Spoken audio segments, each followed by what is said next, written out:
Welcome to Gamecock Pod Live. For the next 3 to 4 years, I'll be committed to the University of Gamecock. This is Rodgers again to the 25, 20, 15, 10. Rodgers scores! Jackie Bradley Jr. delivers for the Gamecocks. Lost it up, looking for Kelly. Touchdown! Can you believe it? And South Carolina is sending shockwaves through the SEC. Frederick plays it in at the buzzer. That's a win!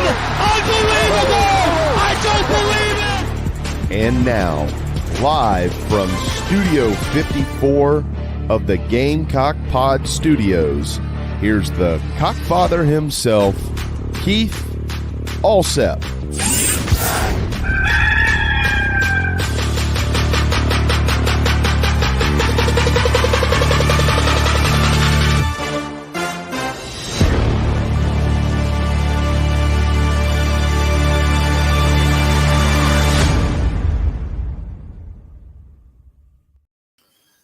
All right, everybody, welcome into Reunion Wednesday and episode number 1600 of Gamecock Pod Daily and Gamecock Pod Live, the podcast formerly known as the Locked on the Gamecocks podcast, but we had to rebrand due to a conspiracy theorist on the Locked On Gamecocks on the Locked On Podcast Network. So we'll be joined in just a few minutes by the original co-host of this podcast, my good friend and brother from another mother, J.C. Shurburtt. But first, let's jump into our Nana's Porch news, notes, and headlines brought to you by the award-winning full-service catering company servicing the greater Charlotte, Fort Mill, Rock Hill, Lancaster area. Nana's Porch, your go-to for all your catering needs, whether it's a banquet, a wedding, a corporate event, or the big backyard bash with the whole hog barbecue. Nana's Porch has got you covered. So go to the website, nanasporch.com, nanasporch.com, and tell them the Cockfather sent you. I strongly urge you to support this Gamecock-owned and operated business. And now, for the first time, you can order Nana's Porch award-winning pimento cheese online and have it delivered right to your front doorstep. It's great for any snack or any occasion, and it's certainly a great addition to any watch party spread or any Gamecock tailgate. All you have to do is look at the top of the homepage, click where it says pimento cheese. It'll take you to a hyperlink where you can order the number one winner from the North Carolina Specialty Foods Association, the Smoky Jalapeno, as well as another number one award winner from 2 years ago, the great regular flavor of Nana's Porch pimento cheese. You can have a 2-pack, a 4-pack, as much as you want. And I would encourage you to increase your order because $1 from every tub of pimento cheese sold is going to the North Carolina Fraternal Order of Police to help with the relief efforts for all the folks that were devastated in Western North Carolina. Also, Nana's Porch has done and is doing and will be going back up into Western North Carolina again this weekend. With humanitarian relief efforts. We're going to have Chris on the show next week to talk about it, the good and the bad, because it's really heartbreaking. A lot of places, Burnsville, Weaverville, going up Sam's Gap into from North Carolina, going up into Upper East Tennessee, just total devastation.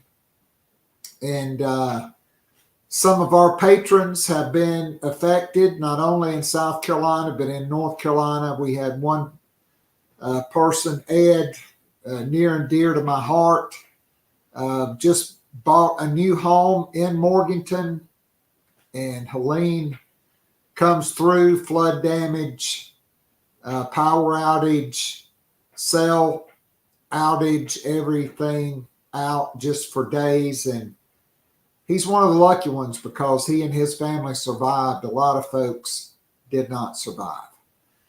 So before JC joins us, I would like to say last night South Carolina's women looked in mid-season form en route to a 106-63 win in the exhibition game for St. Jude's. All the proceeds going to St. Jude's for cancer research. Gamecocks were led by true freshman Joyce Edwards, who did not take long to make her presence felt, folks. She played 11 minutes in the first half. She had a double-double, 10 points, 10 rebounds. She finished with 19 points, 12 rebounds, 6 of 11 from the field, 7 of 8 from the free throw line. She looked like she belonged and certainly did not look like a freshman. Chloe Kitts, 15 points, 13 rebounds, also with a double-double. 2 more Gamecocks in double figures. Tahina Pow with 12. She started the game with 8 quick points on 2 3-pointers and a runner. She finished 5 for 8 from the field. And Malaysia Fulwiley, 10 points in 16 minutes. She left the game in the third quarter after landing awkwardly after Sakima Walker basically swatted a shot and knocked a Memphis player backwards into Fulwiley. Sanaya Fagan and Marion Dowda, each with 9 points. Raven Johnson with 8 points. And then everybody else that played scored 6 points, including Adele Tack making her debut. She was 3 of 6 from the field. She scored 6 points, had 5 rebounds in 8 minutes, and she looks like a force to be reckoned with. Mariam Dowda, 3 of 5 from the field and 1 for 2 from downtown. Man, she is really skilled.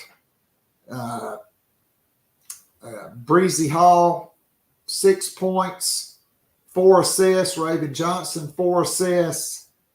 Tessa Johnson, silky smooth. I thought everyone looked like an SEC player, probably except for one player. We did not see Maddie Mouse McDaniel. She had an arthroscopic procedure performed to remove scar tissue from her knee, but Dawn Staley, she should be ready to roll. Coming up by the time we get to the final exhibition game, or certainly in time for the season opener. But South Carolina was dominant. They scored 50 points in the first half. They led 50-33 at the half. They outscored Memphis by double figures in every quarter, and they came out of the second half in Dawn Staley-like form, outscored Memphis 32-18 to extend the lead to 30, and wound up winning by 43 points. And the Gamecocks, a couple key team statistics here. Gamecock shot 41 for 78 for 53% from the field. And they shot 21 of 25 from the free throw line, which is good for 84%.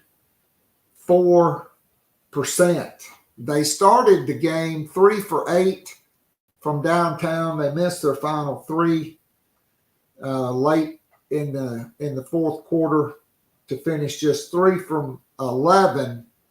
But they started the game really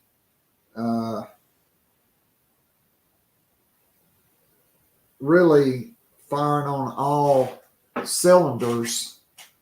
So, man, what a performance in mid-October for Gamecock women. Of course, Gamecock football at Oklahoma this weekend. I'll be going to the game, driving up to Dallas on Friday, hanging out with some folks, and then getting up early Saturday morning. It's about a 2.5-hour drive from there to Norman. Got my ticket, got my parking pass. Gonna meet up with my other brother from another mother, Chris Lee, hang out with them, and then sit with my main man, Big R Nation from North Augusta, the one, the only Ryan Abel. So looking forward to hanging out with a bunch of great Gamecocks. Hopefully get to spend a little bit of time before the game with my main man, the Silver Fox, John Harlow, and a whole bunch of other great Gamecocks that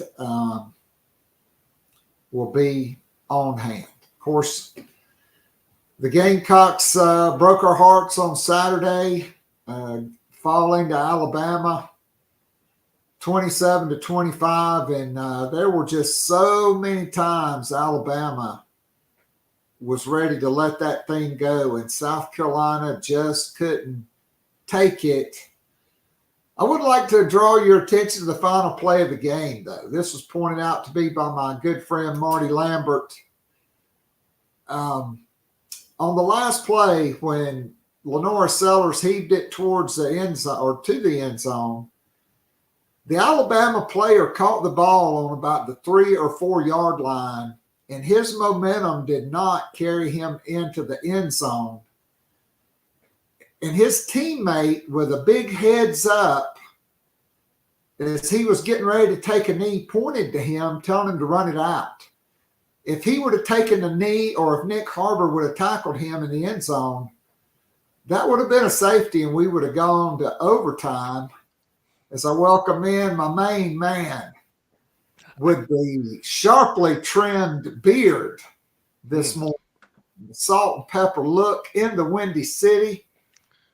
The original tag team from the Locked on the Gamecocks podcast is back. JC Shurburtt, welcome in, my brother. Hey, good to be here on Gamecock Pod Live on the StreamYard. Looks good. It's Appreciate my it. first time Appreciate on it. here, so yeah. Hey, your main man Phil helped me out with that. Mad Dog Mullinax. Mad Dog Mullinax, that's right. Yeah, we me and Phil, we have a lot of fun. We just started doing a tailgate show on Saturdays, and it's pretty wild. So we enjoy it. But yeah, this looks good. Good to be here today on a Wednesday. It's my day off from the show, so good to be talking little Gamecocks. Yeah. So, JC, before we dive in, I just wanted to ask you, what do you remember, like your first memory of when we started the podcast? Well, it was 2016. It started this one at the same time JC and Morgan started. And so Mike Morgan talks about it a lot, about the good old days. And I think his memory kind of picks up during the Skype era. Yeah, because we did a lot of the Skype. Right. Hell, I've forgotten about that. Yeah, but and then during the pandemic, Zoom kind of became a thing, and it's much better than Skype. I still have to do interviews on Skype. Sometimes it drives me crazy because I don't have it up on my computer, and it's a Microsoft product, and I have a Mac, and it's like it doesn't work really well with it. But nevertheless, the first original podcast, though, I had to go into the studios. Yes. I was living in Greenville, South Carolina. I had to go in the studios at it's Odyssey now. It used to be Intercom. Because I worked there with ESPN Upstate. I did a daily show with Greg McKinney for I was there for about 8 months. It just wasn't for me. That building just wasn't for me to work in.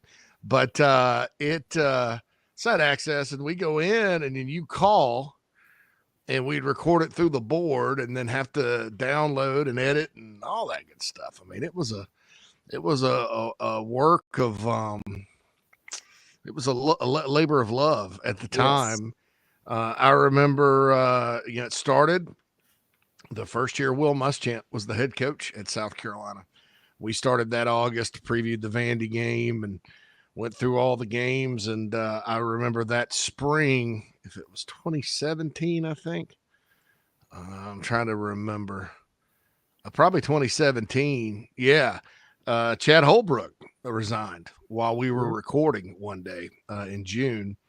And so we addressed that and, continued to go on and move forward through the Skype years and ultimately Zoom. And now everybody's on StreamYard, which is a pretty good program. I don't know how to work StreamYard, but Phil does. So, look, it's got to be easy if I can do it. Yeah. I remember one podcast we were recording, and Mo Kaba committed to the Gamecocks. Yeah. And I had gotten tipped off on that. And we had both previously thought he was going to NC State. And I won't say who, but he kind of lives close to that where they play the Masters. It kind of tipped me off, and sure enough, that happened. But man, it's great to have you back, and I know we don't have a ton of time. Mo's still on the team and has 2 more years of eligibility for this. Yes, that's right. So he's one of my favorite guys. They're expecting, he and his girlfriend or wife were expecting a child, and I got on their registry on Amazon the other day, and I think I got a little hoodie or something for the baby, but when I did the NIL thing kind of more publicly, I guess, Mo was really one of my favorite players to deal with and stuff. He's really good kid. And, heck, who knows? He may get back to full strength next year, be starting for the Gamecocks again. I mean, no doubt about it, JC. I mean, he just pronounced to the world in preseason camp. Whittle said I couldn't call it fall camp because there was nothing about August in Columbia that reminded him of the fall. But during preseason camp and the media availability, Mo said, hey, I got 3 more years of eligibility here, and I'm getting my spot back. And, of course, now with the departure of Bengali Kamara, I did notice him out there, some against Alabama, and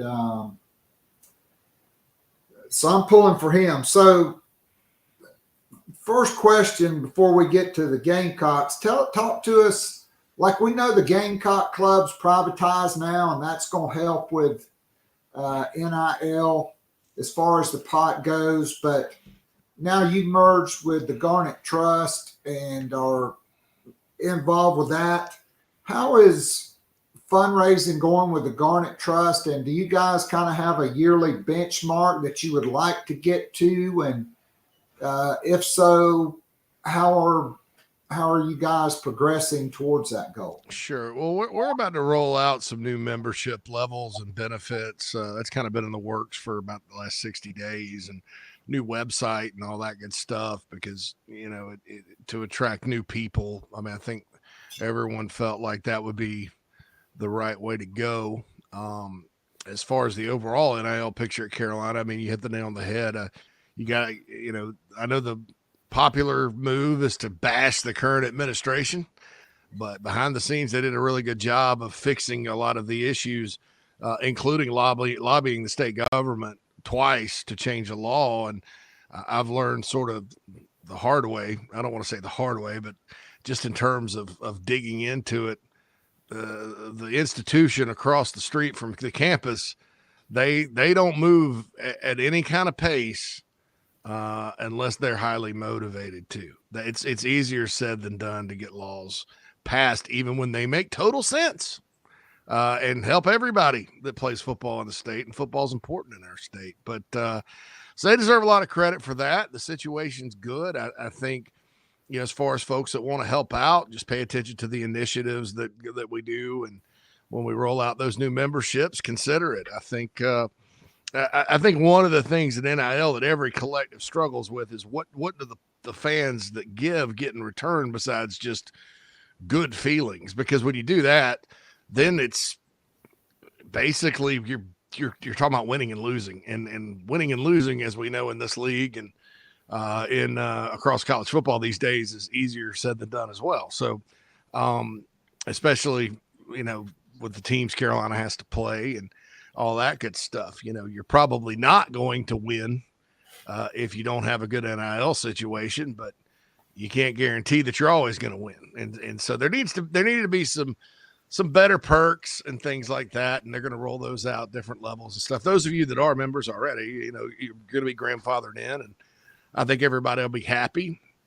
It's a busy time with most collectives now, because you're sort of getting ready for the off season at this period. And really that starts at the beginning of the actual season. There's a lull, but then it cranks right back up with the portal and everything else. So stay tuned for all that. All right, so my man Mike Gillespie's heading up the 1801 Media, which is under the umbrella of the Garnet Trust. Looking forward to talking to him about that and that venture. I know that's part of your rollout. So can't wait to see what's happening. Everything. Well, that's going to be is things like, you have the fishing tournament between the basketball and football team this offseason. Player generated content, which is, there is a market for that. It's very interesting to always kind of check that out. Similar to what you get on Gamecocks Plus in some ways. In some ways, it'll be a little more creative and featurey, I guess is what you could say. But certainly is an opportunity to bring revenue and put money in the pocket of the players. That's not something I'm terribly involved with, other than a website kind of deal, just because of it technically is media, and I've got other things I do in the media, but certainly it's a unique idea, and we'll see how it goes. All right, so JC, tell us about your overall impressions of the 2024 Gamecocks at the halfway point of the season. If I had one word, it would be disappointing. This team very easily could and probably should be 5-1, and instead they're 3-3. I don't, it just kind of depends on disappointing. I mean, I think that could have been better is a good phrase to use, but also could have been worse. The issues this team's had, unlike some teams of the past where you look at them and go, well, the secondary can't cover, so anybody that throws it vertically down the field is going to have a pretty good day against the Gamecocks. Or they can't run the ball at all, they don't have good backs, or the issues that the team last year had. I mean, there were just games where you went into them and like the other team's going to have to play like crap for the Gamecocks to have a shot. I mean, and that was really the case. I mean, Kentucky was probably the biggest win last year, and they didn't play their best game against Carolina by any stretch. Yet the Gamecocks, and the Gamecocks pulled it out. But, this year's team's a different animal in the sense that they've actually lost games where you go, oh, they were better most of the day. And that's because they have an elite defense. And you go through the season, Keith, and until they get to Alabama, I'm like, well, this defense has been good. Ole Miss is having Ole Miss is not that good on the offensive line. LSU got 400 something yards and 36 points against Carolina at home. So you kind of go, well, how good are they really? Are they just a good SEC defense? or are they one of the best? And Alabama, which has probably just as many future NFL guys up front as LSU, they found out. I mean that, and it's not just the line. The linebackers are pursuing the secondaries. Come a long way since the beginning of the year. I think that was the big question mark. So I think Alabama in a lot of ways validated that side of the ball of Clayton White's team this year, just because, you did have that LSU game in there and things like that. But I mean, you can't just go around proclaiming you've arrived after 6 games. You still got to continue to improve and play. The offense has reached dumpster fire level at times, and at times it's shown some promise. Basically, there's been 2 stinkers. The blocking has not improved, and that's overall. I do think there's more talent, there's more experience, there's more athleticism on the offensive line. It's nothing like last year setup-wise, yet it's just not consistently competitive. You're never. You can ask Alabama's offensive line about life in this league as an offensive lineman. The idea is you go compete, you win your share of battles, and there's times where the breakdowns are just bad. The mistakes, the fumbles by the quarterbacks are, getting old. You have a receiving core that is really starting to come into its own, but you gotta get it to them. You gotta dial it up, throw it to them. So it's been a lot on offense, and I think that, you wonder, and we'll find out this weekend, if Lenore Sellers having to leave. He left the Kentucky game, came back in. He left LSU, came back in, then was benched or went out with an injury. And then you turn around, he doesn't play against Akron, and he's right back to that real restrictive kind of guy. Almost looked scared to make a mistake against Ole Miss that he was against Old Dominion. Well, then against Alabama, he looked much more like the quarterback that we saw play against Kentucky and LSU. So you wonder if when he makes his 3rd straight start, if we'll see that continued progress against Oklahoma. That's kind of what I'm looking for there. But look, man, these things that are hurting this team right now, the margin for error in college football these days is razor thin with everybody, and especially in the SEC. You can't keep shooting yourself in the foot. And it's not just, hey, this team has too many turnovers, or hey, this team commits too many penalties. It's major momentum shifting plays. Case in point against Alabama. Alabama wasn't just going to sit there and not score. I don't care how good Carolina's defense is. That's one of the best offenses in the country. So, they're coming down, they're knocking on the door, and then boom, O'Donnell Fortune comes off my screen and makes a pick. Came out of nowhere. I was like, what the hell did he come from? And Carolina's got all the momentum. They get a PI on the very first play. They're driving again after the best drive of the season to get the lead, right? That 15-play drive that melted half the quarter down there, that's what you got to do against those guys. And they're driving and then, fumble. Who's got the momentum now? The fake punt issue against Ole Miss. Carolina's defense, I think, had them in a 3rd and 18, ended up being 3rd and 13 because of a penalty. All right, So you got 4th and 1. Well, who's got the momentum now? Robbie Ashford fumbles inside Ole Miss. Who's got the momentum now? And that just hurts against LSU. It hurt Carolina to have, to stall or to give them the momentum to let them up off the mat. So that's the key. The good news is it's not hopeless. I mean, there's teams that have had issues like this before that have gone on. They fix it and they move on. But it can't keep being an issue, or they're not going to win. I mean, you're going to have more heartbreaking losses and more games like Ole Miss. So that's kind of my long and short of it. Is it is so far a season of lost opportunity, but it's not hopeless. It's not time to throw in the towel because, all Carolina's got to do is clean it up, play better, continue to grow, and I think they'll win their share of games down the stretch. Well, JC, I completely agree I mean, Josiah Thompson this past week was Pro Football Focus highest rated true freshman offensive lineman. You had Casey Henry go down. Jatavius Shivers came in. I know that's a guy you and I both love because of how long and the bend and the natural athleticism.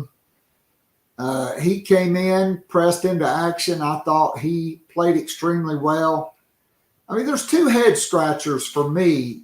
And since this is the first time I'm getting to ask you about it, I've really bitched about it pretty much all year. Why isn't Sean Elliott coaching that offensive line? And number two, why do they keep rolling out Kamar Bell when Trevon Ball and Marquis Anderson are healthy? And they got to be better than him because they couldn't be worse. I don't have an answer to the first one. I thought that was kind of the plan. I do know nowadays if you're a head coach, because of the new rules, you can make a lot of personnel moves, and you don't have to tell anybody or embarrass anybody or demote anybody. Pay them the same, keep the title the same. You just change it up in practice. Practices are closed. If it leaks, just deny it. I mean, because analysts, if you have an analyst job, you can coach. Now, in the case of Elliott, of course, he's on the field anyway. So you can have your. I mean, Mike Shula could run the offense if you wanted him to, and you wouldn't have to tell anybody anything. That's just kind of the beauty of the new rules, which I like, especially in that instance. But I don't have any idea about that. I would think that, if they continue to struggle, that and there's been moments they played okay. It's really like the for lack of a better term, bitch of it is that most of the time it's one guy, and most of the time it's the left guard. And it's nothing against him, man. I mean, good kid, good player, earned the job. But man, I mean, we went through it with an offensive line coach here back in the Spurrier era where he'd put his favorite guy at one guard spot and then put a terrible person or the starting center who was, behind him. And then you'd have your four best guards at the other side. And that's kind of what it seems to me. I mean, Trevon Ball was a freshman All-American last year. He's 337 pounds. When he's played this year, he's played quite well. Marquis Anderson, you talk to anybody around the program, they think he's good. Now, with Marquis specifically, I don't know if it's, hey, his back is kind of jacked up, and we really don't want to give him a lot of reps, and we really don't want to have a rotate there at that position. There may be some logical thought process going with that one. But, I mean, we're about to come up on the second open day. Move Trevon Ball over to left guard, I say. I mean, if it's I thought Trevon held up pretty well last year as a true freshman. And obviously 52 is not. And I'm not blaming everything on him. Josiah Thompson gets beat sometimes like true freshman. Casey Henry gets beat. But man, it's one of those things. I see Craig's mentioning the PFF grade. I don't know, man. John Whittle likes to talk about those things, and I'll use their data every now and then. But John tracked it, and Shivers gave up some pressures, but he wasn't just flat out getting whipped against Alabama. I mean, I thought he played really well to have never played. Maybe there's some run plays that he whiffed. I mean, maybe they're seeing something when they slow it down, but I thought he looked good against Akron too, but it's Akron and Davis Bevel's in there and whatever, but he moves well. And I'll remind everyone when he decommitted from Vandy felt like he was a steal. They felt like he was all SEC in 2 or 3 years. And then Auburn and Michigan both came after him pretty hardcore.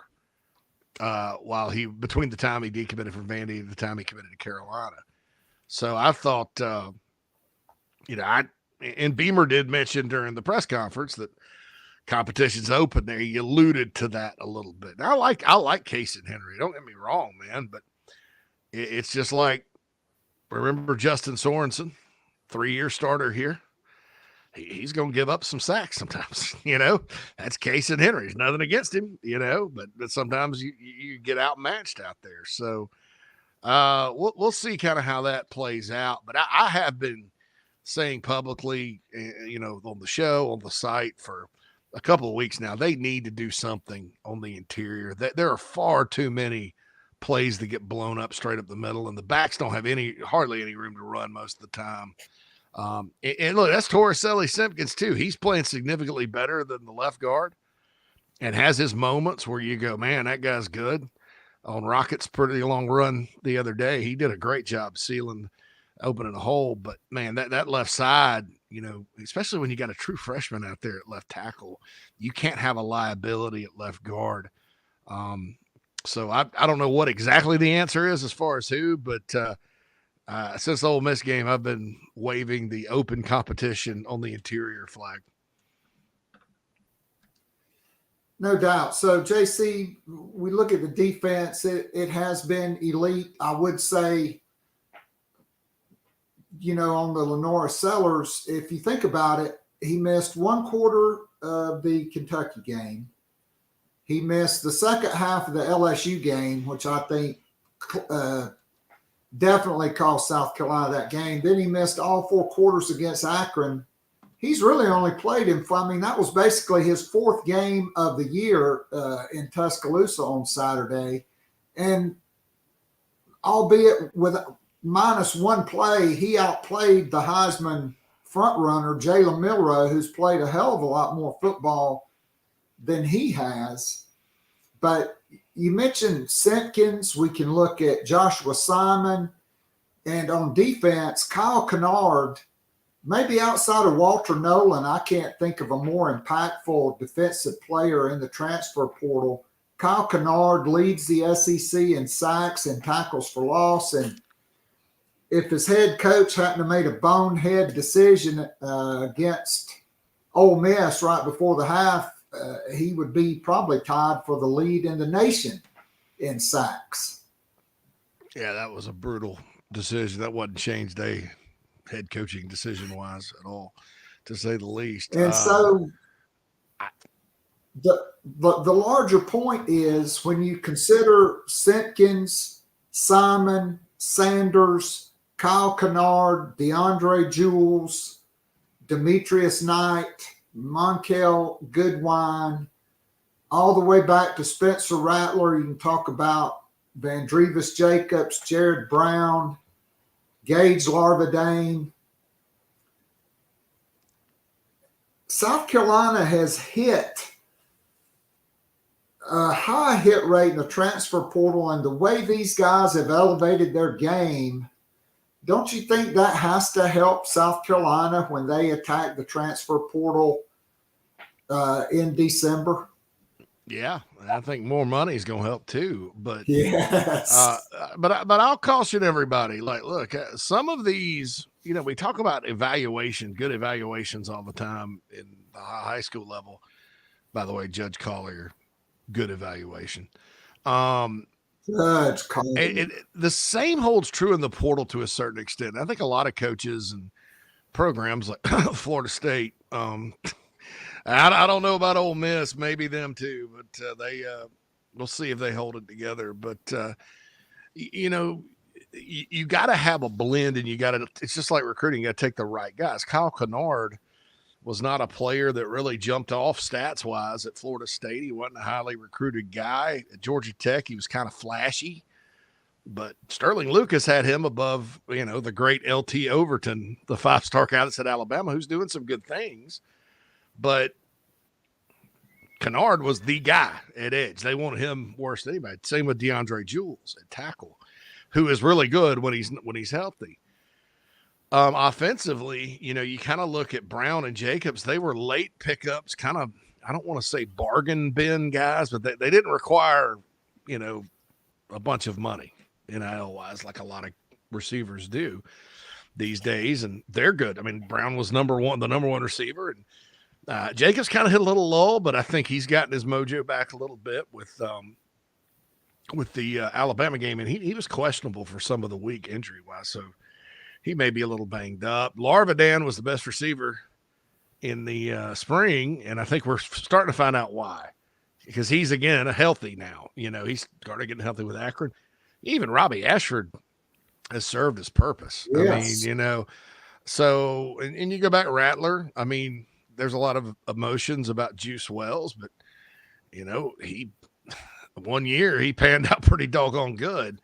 Rocket Sanders. I mean, the whole you look at running back and edge, Keith, and just how bad those positions were last year.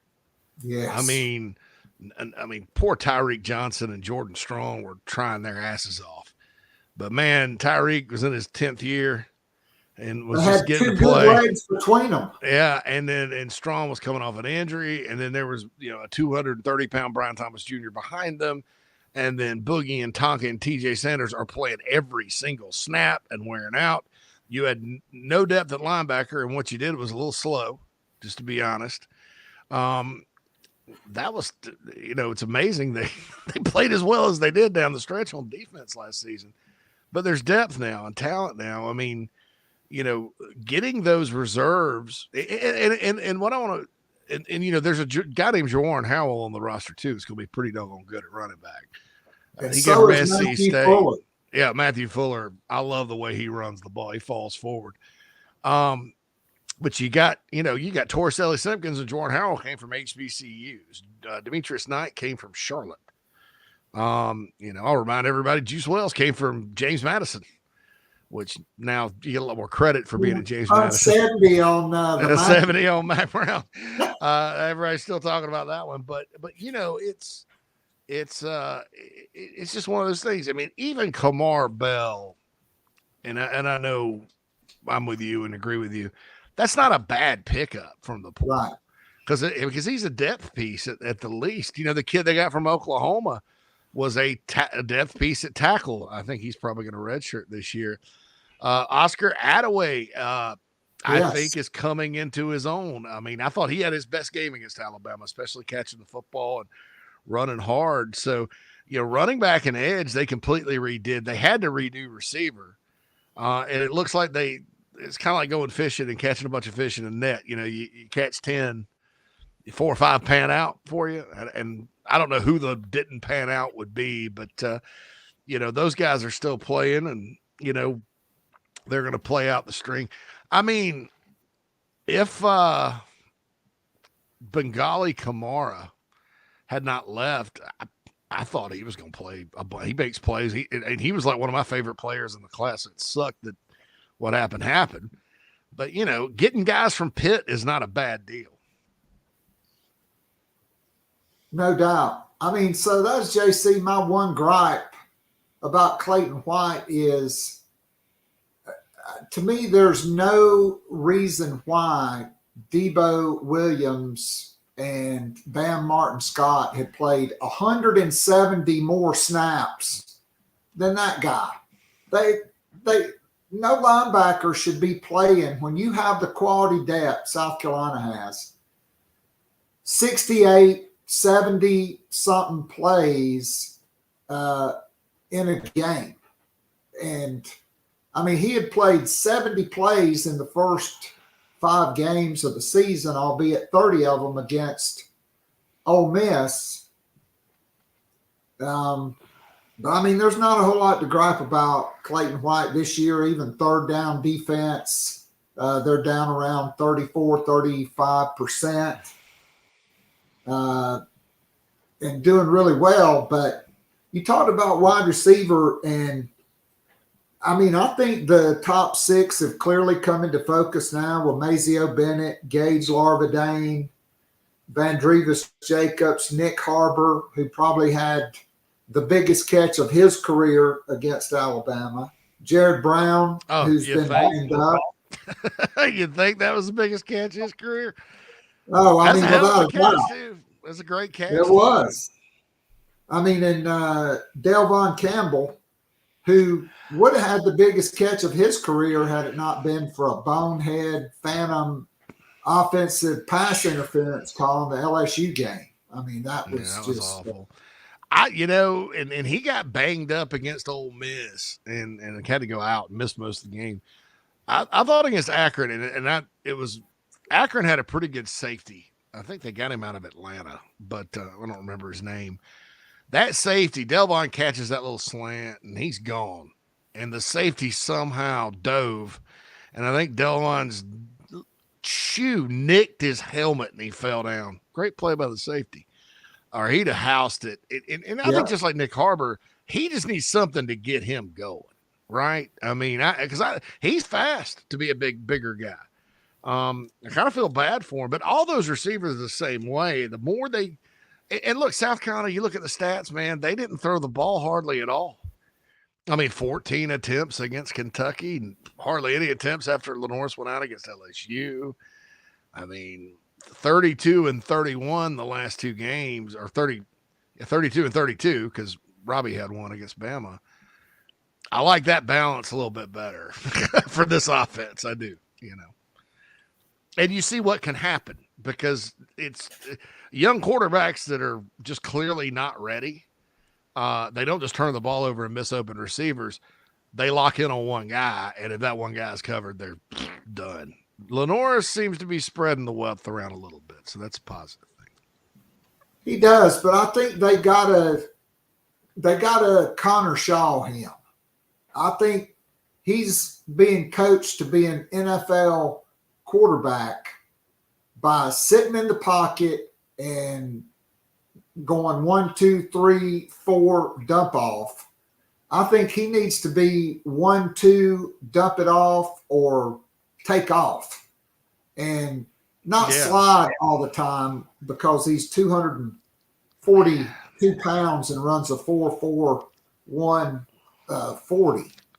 That slide looks awkward to me, but I also don't know that he needs to be lowering his head and trucking people. I agree with that. But I don't. The slide looks weird to me. It's awkward to see a dude doing that.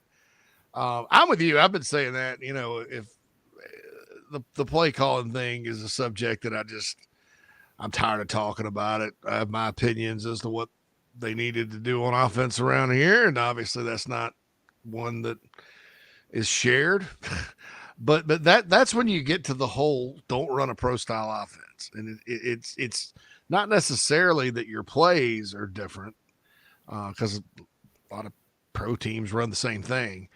It's number one, the calls and how you set things up are a little different. And then your quarterback, what you ask them to do. And I'm with you. 1 read, 2 read, go. I mean, kind of like it doesn't have to be like Spurrier did with Savell Newton, where it was maybe just, all right, if he's not open, run around the end. But hell, that worked. I mean, I don't think you're not asking like with Savell, you're not asking a guy that played receiver to go learn Steve Spurrier's offense. I mean, he can run the offense, but I just think that I think he's giving it I can appreciate that he's hanging in and giving the pass play, but he's giving it too much time. And his internal clock is cattywampus right now. In some instances, in some plays it's not. But he's at his best when the pressure breaks down and he feels it at ducking out, rolling out, keeping his eyes downfield and finding it. And look, man, defensive backs can't cover forever. You're going to make plays when your quarterback can do that downfield in the passing game. So I hope that maybe they adjust that, but wishful thinking, in my opinion. I mean, I've bitched about this now for 2 offensive coordinators. Is Spencer Rattler was at his best when he was on the move. I thought there should have been more design, boots and waggles, moving the pocket. And I think with the pressure Sellers is getting and will get this weekend against Brent Venables, who that dude sends more zero coverage blitzes than probably everybody else in the nation combined. I just think you need to move the pocket more with him and have some misdirection where it is a bootleg, because then somebody's going to be wide open or he's going to have a lot of green grass to just take off and go with it. Yeah, I'm with you. It's not there. rocket science. No, it's not. And if I had to put in and I can't believe I'm talking about simplifying for the 9th straight year around here. Yes. I would put in a request that would be the simple. Don't have to do anything else. Just simplify that part of it, so hopefully that happens. No doubt. So, JC, I did want to talk about some recruiting. I mean, South Carolina, they moved Justin Stepp to tight ends. They brought in the vagabond who has been a lot of places, James Coley, who's a shark, no doubt. He didn't hang around long. He went back to Georgia, which obviously South Carolina and Georgia are in a different stratosphere, even though they're both in the Southeastern Conference. And then he left. Now you got Mike Furry. And JC, think about the job he's done, not only developing some of these guys, but what he's done on the recruiting trail. I mean, certainly, I think you and I both agreed Malik Clark was probably the most important player on the recruiting board because he was a massive position of need. He was from Rock Hill, which has been a Gamecock stronghold. That was a big battle. They flipped him from Florida State. He went to Pennsylvania. It may be hard to hold on to Lex Cyrus, but that was the number one receiver in Pennsylvania in a 10, 400 meters. And by the way, Clark at 6'3", 10, 5'5" in the 100 meters. They got Brian Rowe, which was a great evaluation, whose stock has continued to climb. They already had Jaden Sellers, who missed his junior year with an ACL injury, but looks like a 4-star guy. And now Jordan Gidron not only reclassified, he committed to South Carolina, and he's enrolling in January. And there's a good possibility Donovan Murph, who's reclassified to 2025, could be in the class as well. I mean, who saw this coming from a guy that was at Limestone? But when you're at Limestone, you got to be a great recruiter and beat the bushes, because guys are not just driving to Gaffney. They're not lining up. They're not lining up. And his enthusiasm's contagious. A great football story, man. How many guys do you know can start on both sides of the ball in the NFL for a whole season and thrive? Not many. And the guy started as a walk-on in college. Just got a great story.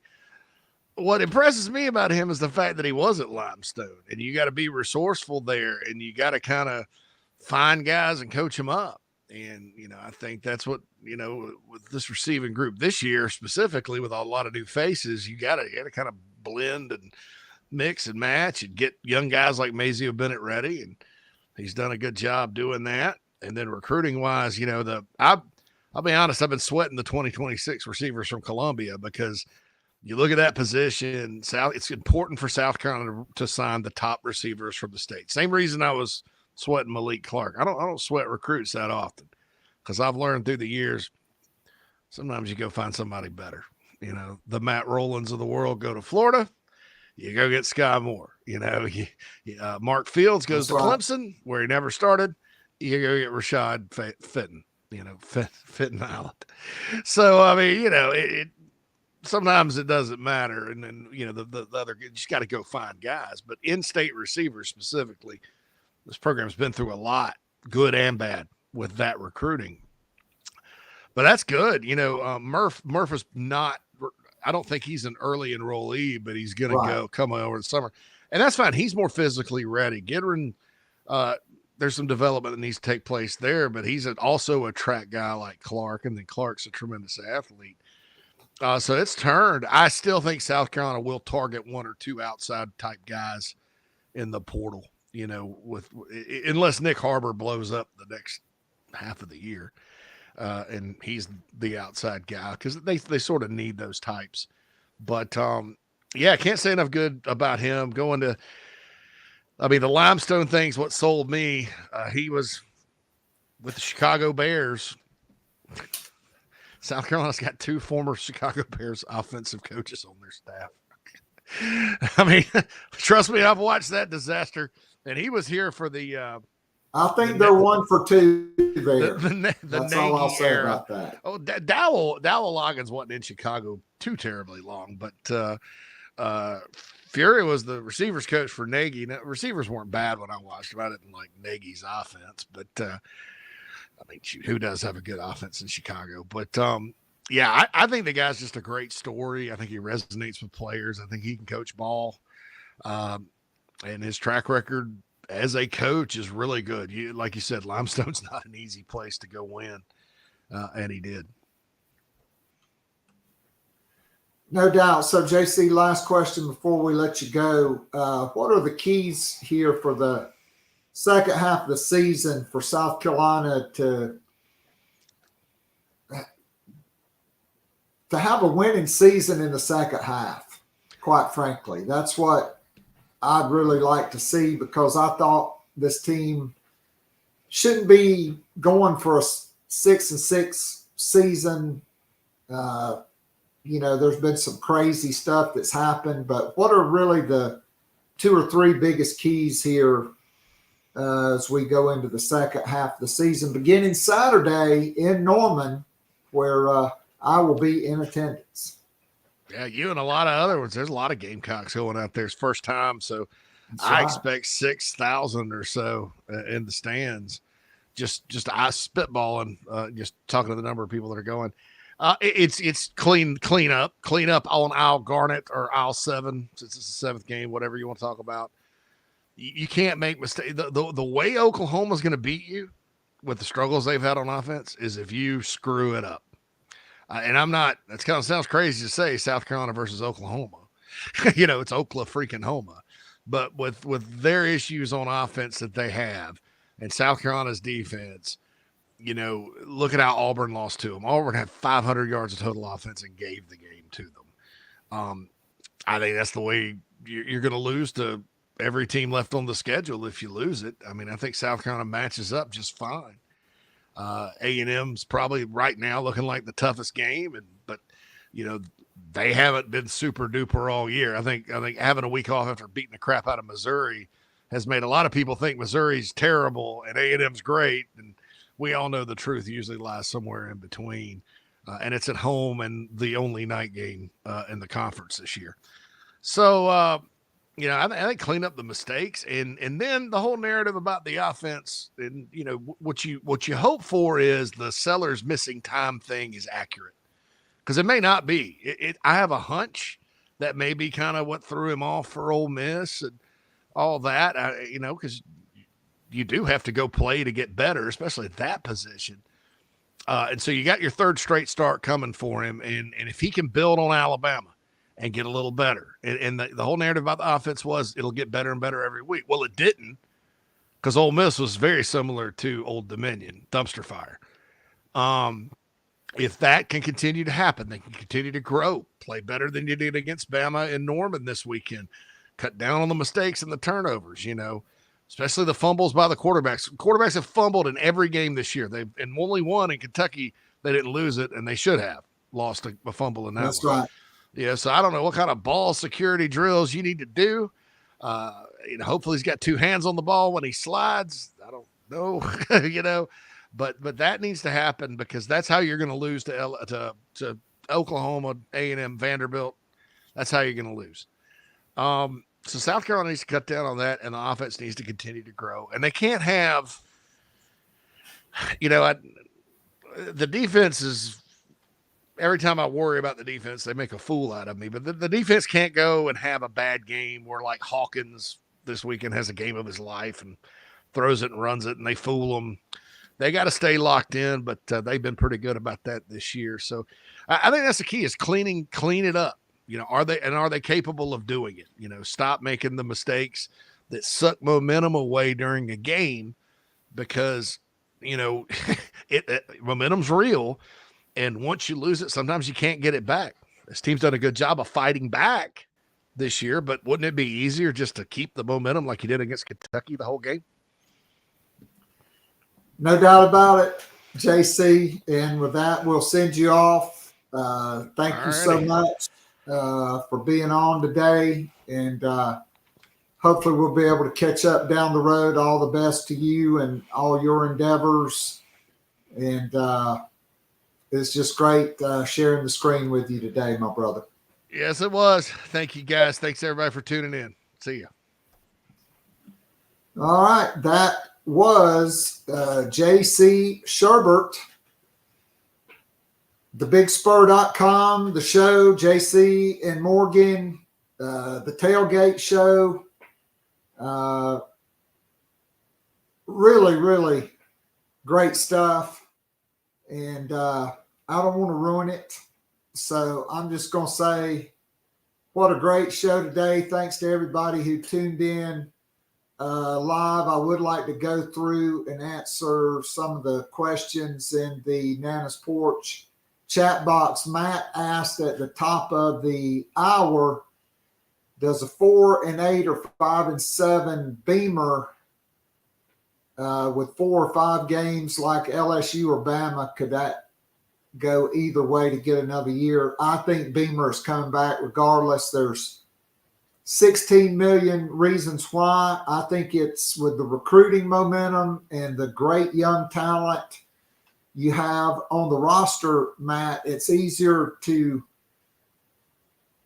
make significant change on the offensive staff, to move Sean Elliott to offensive line, to hire a tight ends coach, to go get a guy that can run a true dual threat type offense like they ran at Appalachian State and like South Carolina ran with Connor Shaw.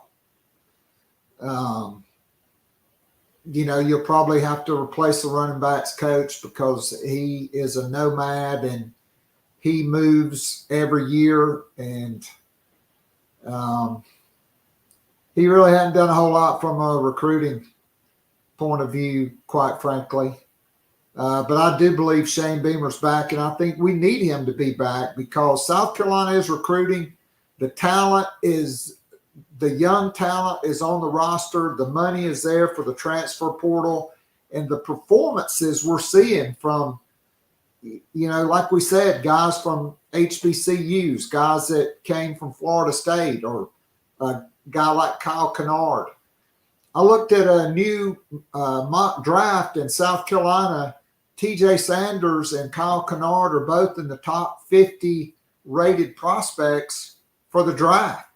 It's been a long time since South Carolina's had 2 guys on defense like that. I do think you need to make a change at that left guard spot. Matt talked about that. He agreed on the rollouts. Craig says they'll be calling Brent Venables burnt vegetables after this weekend. That's a good one. But I mean, the talent is trending up at South Carolina. You got in the transfer portal era, in the NIL era, and what's coming with the profit sharing era, you've got to have great coordinators, guys that are ball coaches. And you need a coordinator and an offensive line coach that can coach their tails off and evaluate their tails off, just like Torian Gray. Look at what he's done with O'Donnell Fortune. That dude looks like he could be a top 50 guy by the end of the year. Look at Judge Collier, Bakari Swain, who was a high school wide receiver, Nick Emanwari and DQ Smith, who had no other Power 4 or Power 5 offers at the time, and Jalen Kilgore. He's tied for the lead in interceptions in the Southeastern Conference. I mean, there's Mr. Joker. Dow Loggins did coach Jay Cutler to the best year he had when he was in Chicago. I will enjoy Norman, hopefully. William, tip of the cap to Clayton White. Jared says, I think we need Beamer to be good and successful here.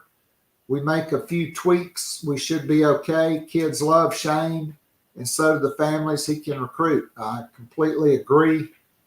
And I think that's probably what you'll see, barring an 8 or 9 win season, is they're going to have to make some changes on offense. All right, that's going to be a wrap for Gamecock Pod Live. Special thanks to my dude, JC Shurburtt, for celebrating episode 1600 and reminiscing and getting into some Gamecock NIL and the 2024 Gamecocks. And thanks to all of you who watched live, and thanks to all of you who will listen on Spotify, Apple Podcasts, iHeartRadio, or wherever you get your podcasts. We'll talk more basketball next week, as well as plenty of football. Looking forward to seeing that injury report. So for JC Shurburtt, this is Keith Allsep saying God bless, go Gamecocks, and I am out of here. Y'all have a great rest of the week. Can't wait to talk to y'all about the trip to Norman.